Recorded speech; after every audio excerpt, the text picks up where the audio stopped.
everyone. My name is Miles. I'm a 22-year-old full-time Amazon seller. Thank you so much for checking out the video today. It's going to be a video going through live sourcing on tactical arbitrage. The video you guys are actually going to watch is actually a clip of my friend Garrett, all on Amazon, who does over 100K in revenue each and every single month, walking through his exact sourcing criteria and all that using tactical arbitrage. So we're gonna get right into that. Now it's actually a clip from a live stream we do. We've been doing this pretty much every single day. So if you're interested in some more like podcasty, long form type of content, all those are up on my channel as well. Just throughout the channel, they're all like over an hour long. It's pretty cool stuff if you like content in that type of podcast, long form stuff like that. So make sure to subscribe below and let's get right into the video. TA search. I'm going to walk you through what filters we use in our business, which ones we don't, and why we use the ones that we do. Okay. So for someone that has never been into TA before, there's two major searches that people do, right? So product search and reverse search. And the difference is when we're talking about a product search, we're talking about searching from the supply side, right? We're going out to resale stores. We're essentially downloading and consuming that information at scale, comparing that information to what is on Amazon. And then TA is going to kind of try and find those arbitrage opportunities and find opportunities where we can make money, right? So that's option number one, product search. We start from the supply side. In terms of a reverse search, the opposite, the other way around. We're starting at the demand side, right? We're starting with Amazon, and we are then reverse engineering that math back and comparing it to what we can then find on on websites, on retail stores. So there's pros and cons to both. I think tonight we're probably going to just focus on the product search option. So kind of walking through how to set up a product search, right? So this is going to be the first screen. The first thing we're going to want to do is choose our website, right? And so by default, TA has hundreds of websites already preloaded, already API connected, so they are ready to roll. All you would do is simply click on any website that's already affiliated, and when you click on a website, right, the right-hand side of the page is then going to populate with all the quote-unquote categories that are within that website, right? So if you went to everythingkitchens.com, you would see all the, dang, a fly keeps flying around me. You would see all these different categories on that website, right? And so within each of these, I guess, buckets, categories, whatever you want to call them, there are then subcategories, right? And if you notice the parentheses, these are going to be like whatever metric we want to use, tally marks, categories, whatever. So these are the amount of units, we'll call them, that tactical arbitrage is considering in a search. And so if we're calling these units, we have up to 500 units per search that we can run at one time, right? And so different websites have different amount of units, but for this example, we're considering Everything's Kitchen. I don't even think we'll touch 500. So if we start to click some of these, right? So we're essentially inserting all of the units, right, into our search, right? And so we add them in. And so whichever ones that are check marked, right, these are all the ones that are going to be then inputted into our search, right? So essentially, if we wanted to run the whole website, the whole thing would be checked. We can see it matches up, 248 categories, 248 categories. So we're good to go. We are now going to scan the entire Everything Kitchens website. So now that we inputted the information, right, we can then go into detail. And so the logistics of tactical arbitrage, right, is it acts as a funnel, right? And so if we think about the website as the top of the website at the top of the funnel, that's obviously where there's the most data. And so with TA, with these filters, these are going to be the crucial part of running these searches. We're then going to kind of work our sample down into something down here that's a lot more manageable, that we can put our own eyes on and do our own product research, right? And so with these filters, we are creating our funnel down to our sample size, right? And so the first one being price adjustments. So this one would be huge if we have like a coupon, right? So if we're sourcing on, that's important, and you can oftentimes find coupons really easily through Rakuten. I'm going to type that in. If a site's on Rakuten, within like the Rakuten website or app, you can find the coupons they have going on there. Plug those in on the TA search here, and you'll be able to potentially see a lot of items other people wouldn't get access to that aren't looking deep and actually using the coupons or plugging them in on their searches. Right. And so additionally, right, so sometimes websites offer like a new member discount that would apply to your entire order. So that's one major key where we can utilize this. Nike.com has some coupons you can buy and things like that. So if we ever had a coupon in our hand applying to the entire website, we would just simply enter in that percentage, and Tactical Arbitrage is going to take the math out of our hands, and it's going to essentially reduce all of those prices by this percentage. We don't even have to think about it. It does it on the back end. So that's the main one that we leverage if we have a coupon, obviously.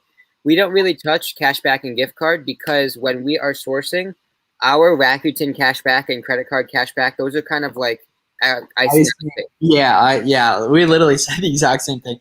I don't factor those in either. I just think like there's enough profitable stuff to buy just to go off those numbers, and I like to keep like the cash back, and that's just like extra profit, I would say. Right, and so Rakuten, I like to consider as my quarterly bonus, right? So we get a Rakuten check every month. Yeah, it'll be in 2 weeks. August 15th will be our Q2 check. That's gonna be nice. How much is yours? To 1,500. Yeah, mine's. Oh, get your weight up! Come on now, mine's 2,300. I think something. Well, like we have a purchaser now, so I don't purchase as much. Oh, you gotta make sure they use Rakuten. But yeah, either way. But yeah, so Rakuten is the owner's bonus or quarterly bonus. We don't factor that into our buying decisions. That is simply retail price to Amazon price. So obviously, without being a dead horse, store discount is store discount.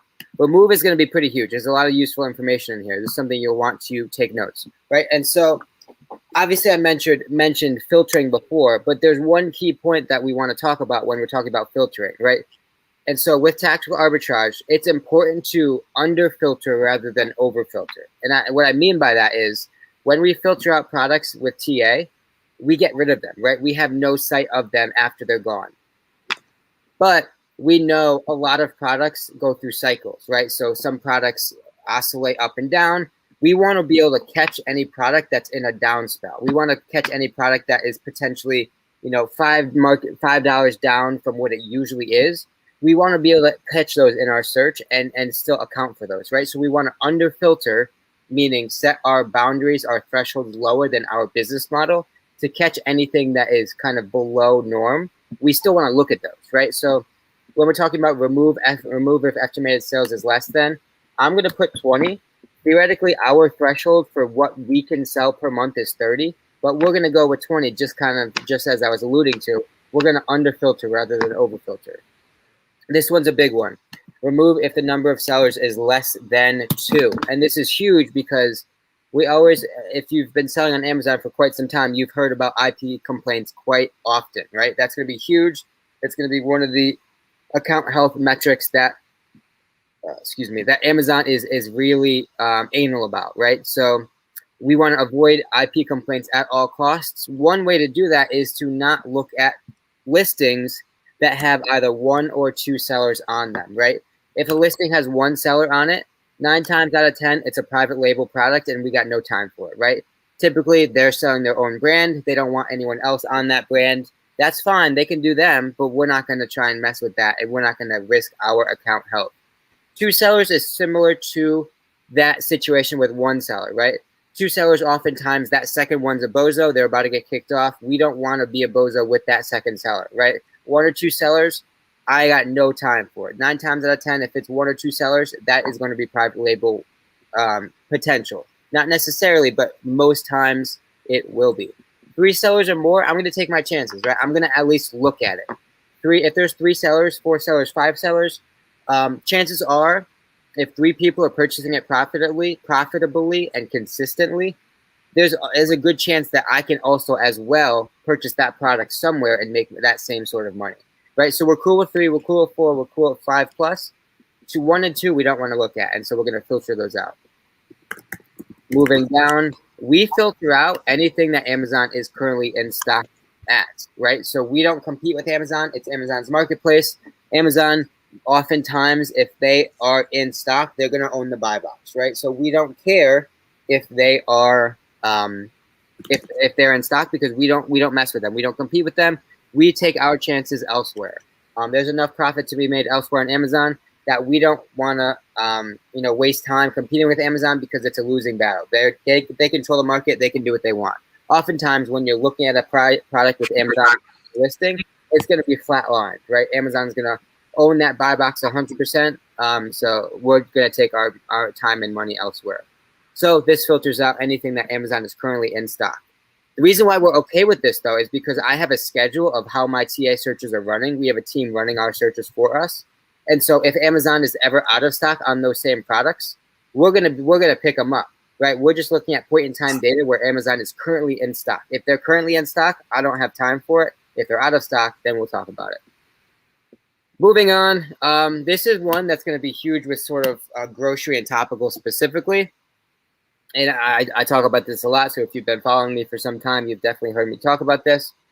One kind of fault with TA is that they sometimes try to be too perfect, too technical, right? And the reason I say that is with grocery, bundling is very prevalent in that category, right? So if we're looking at Walmart could potentially have a Starburst container, right? A pack of one, but Amazon may have that same Starburst pack, but a 3-pack, 5-pack, 6-pack bundles, right? 10-pack of those same 1 pack of Starbursts, right?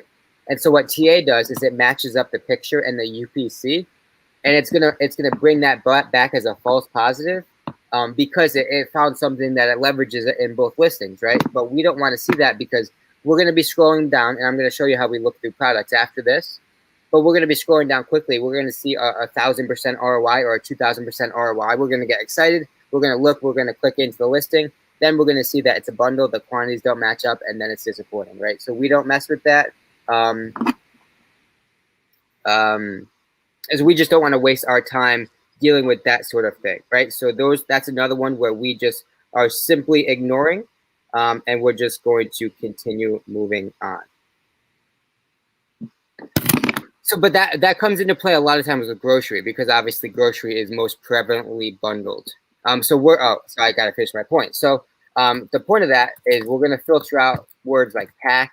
We're going to filter out words like bundle. We're going to filter out of. We're going to filter out the word 3, 5, any of the common bundle terms, even 10 sometimes. Anything that you would see as like a catchphrase or like a keyword in bundling terminology, we're going to filter out, especially when we're looking in grocery categories, because we don't want those false positives.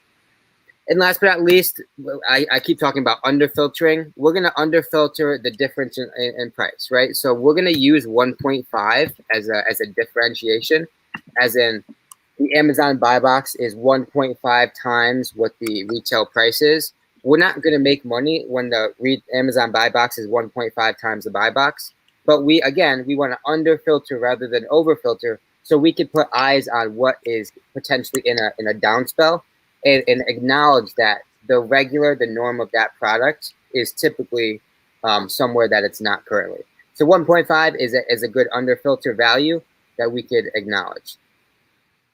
I think that is pretty much our leverage points in terms of, this is one, if you're filtering on Walmart, if you like to do Walmart a lot, this is one that you're going to want to turn on. We don't source on Walmart typically. But if you do a lot of filtering and searching on Walmart, this is one that you'll want to turn on because the third-party market on Walmart is broken, right? So if typically when you look at third-party sellers on Walmart, nowhere near what you would purchase it from Walmart, right? So we want to filter out all those results if we're looking on Walmart because, again, we want to be as efficient as possible with the searches and the results that we're looking at. Cool. So moving on. Costs. If you have a calculation for how much it costs to prep an item, if you know how much, if you're using a prep center, if you have a calculation for any of these metrics, you would use this section. We don't really do anything like that, so we don't use it. This is another good one, right? So this is essentially what we all care about, the money aspect of Amazon, right? This is where everything happens. Again, underfiltering rather than overfiltering. We're going to use as a gross ROI, we're going to use about 15% just to catch all those products. Miles, I'm sharing.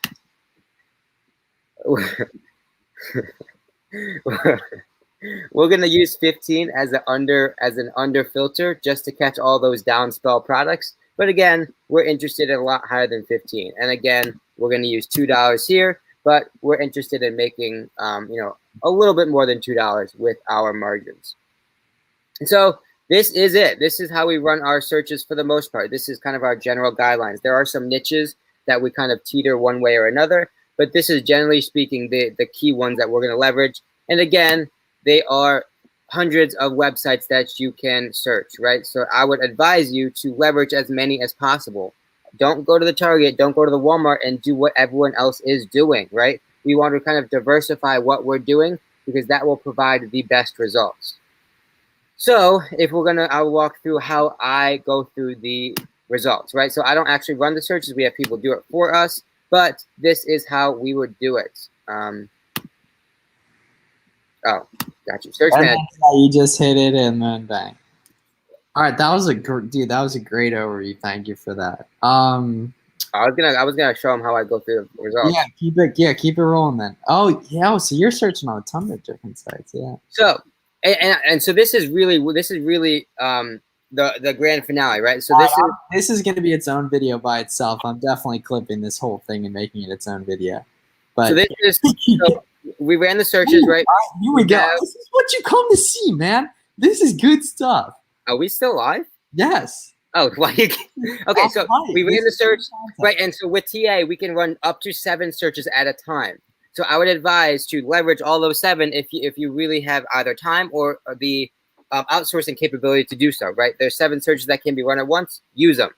And so there's all sorts of information that TA provides when it comes to running our TA searches, right? And so a lot of this we're not going to care about. It provides it when we want to, but I will show you a trick. Center your screen on the Keepa, and so I've heard this isn't the default setting. If it's not, go to filter manage. Nope, not filter manager. Go to manage columns up here. It's going to be history chart, I believe. I think. Where's history chart? Does anyone see it? History chart. I believe this is the default is turned off, right? So we're going to want to turn this on. But I'll show you a shortcut. We don't care about all this information. All we care about is the graph. And so when we'll look, dang, I think I deleted everything. Nope, I didn't. When all we're going to do is center our screen on this graph and scroll, right? And all we're looking for is something to intrigue us, something to pique our interest. A lot of this stuff is going to be not worthy of our attention. We don't care about this because the buy box isn't moving. The green line doesn't symbolize as many sales as we want. So it goes really quickly at this point, guys. I promise, right? So we're going to look. This is intriguing, right? Lots of sales. Blue line is oscillating. That's good. That's something that we're going to want to look into. I will come back to this, right? Scrolling down. We don't care about a lot of this. No sales here. No sales, no sales, no sales. This is intriguing. We'll click into this. And so you see, once we've run our searches, at this point, it goes really quickly. Orange is Amazon, right? No good, especially, but they're out of stock, so that's another story. This is very intriguing. Lots of oscillation, even increasing. Lots of sales. This is intriguing. So I keep saying there's a lot of intriguing options. Let's look at one, right? So this is something that I would actually click into and do some research on, right? So the blue line is the buy box. We want oscillation. We don't want it to be completely flat. The green line is the sales rank. We want lots and lots and lots of drops. That symbolizes sales, right? And so the next point of contact, right? So we started with the graph. That's checkbox number 1, right? We check the blue line, it oscillates. We check the green line, it oscillates. Good and good. Now we move on. Next, we're going to match up the pictures, right? And this actually might be a steal for all of you guys in this right now. Starbucks? No, actually, this is only one. Medium roast. But so next point of reference, we're going to match the picture. Does the picture match up? Yes, it does. Pike Place, yes. Pike Place. So the picture matches up. Now we click into the Amazon listing, right? So we click on the Amazon image to go into the actual listing. Now we're going to do our individual product research on the listing. We look at the title. Is the title descriptive? We look at the picture. Is the primary image good? Is there good details? Yes, yes, and yes. Okay, so we're making progress. What do the competitive sellers look like? There's 6. Awesome. Fantastic. Love to see it. But don't do it to them on the Keepa.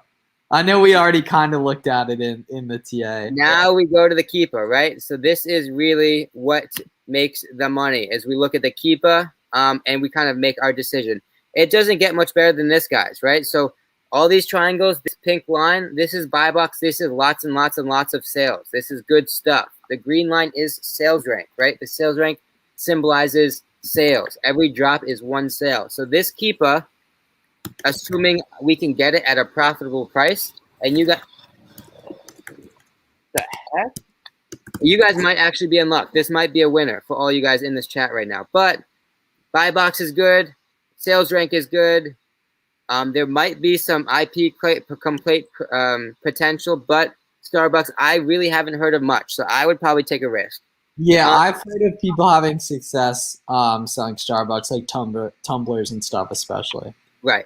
But one key point, guys, is the 4-pack. So that's the one thing that could potentially be the hindrance of all this, is that if we then go to the retail site and it's matching it up to a 1-pack.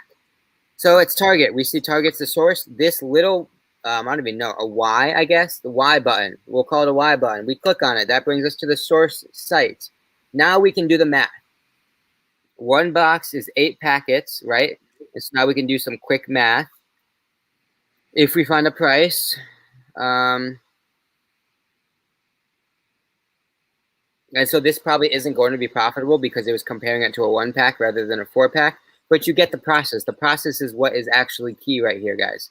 So this is the same logistical process that we're going to run through every single time, right? So $6 for 1, 32 for 4. 6 times 4 is 24. So there's not much there, guys. So this wouldn't be a winner. However, the process remains the same, right? So we are going to do the same thing every single time. We look at the graph. We find something that's interesting. We then click on the Amazon listing. So we'll click into this one, right? This is actually might be a good one, right? So we click into the Amazon. We do our kind of due diligence here. We look at the Keepa. We look at the competitive sellers. We look at the pack of 8, right? So that would be kind of an inconvenience to pack all those 8.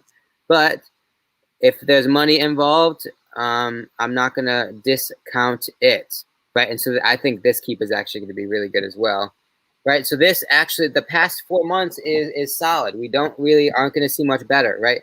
So there is some differentiation in terms of not consistent, and like 2 months down here at 36, 2 months at 50. We would have to purchase based on the floor, which is 36. So based on what we go by, based on our business model, we would have to be profitable at 36 in order to go in on this. We don't care about the ceiling. We care about the floor. And history tells us the floor is at 36. So we go back, we look at the store, right? We look at the Y button. Now we're going to do some math, right? So Target shows that we are going to purchase a single unit at, Target is super slow, or I guess my Wi-Fi is super slow. So this is going to be, what is it, 37. Target shows this at probably like, I don't know.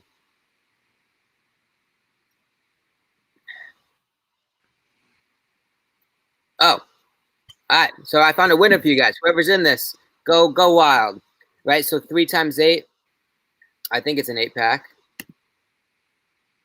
Right? Yeah, well, assuming it's an 8-pack, yeah.